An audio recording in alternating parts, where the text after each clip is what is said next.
Breaking right now at noon, the father and son charged in the Apalachee high school shooting that killed 4 people and injured 9 others had their first court appearances today.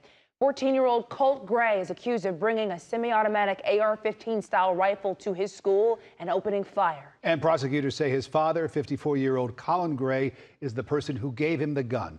Sarah Hammond is live at the Barrow County Courthouse. And Sarah, both of them were in court today, and you were there as well. Yes, and we just heard from the Barrow County District Attorney not that long ago, who says Colt, the suspected shooter, will face more charges for the people who were hurt in this shooting. Colt and his father were told they could face many years in prison for their alleged involvement. Families of the Apalachee High School victims filled a Barrow County courtroom this morning as the teen accused of killing their loved ones faced a judge for the first time. Are you Mr. Colt Gray? Sir. 14-year-old Colt Gray entered the courtroom as Judge Curry Mingledorf told him he could face life in prison. He's charged with 4 counts of felony murder after investigators say he brought a semi-automatic AR-15 style rifle to school and opened fire. District Attorney Brad Smith says Colt will face additional charges.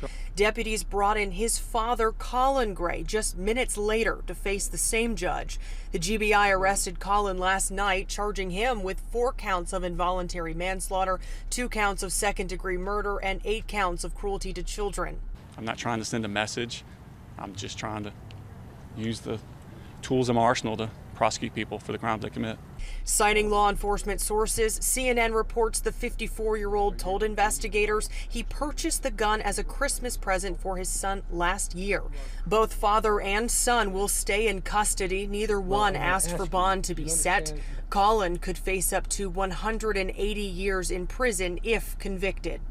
You don't have to have been physically injured in this to be a victim. Everyone in this community is a victim. Every child in that school was a victim.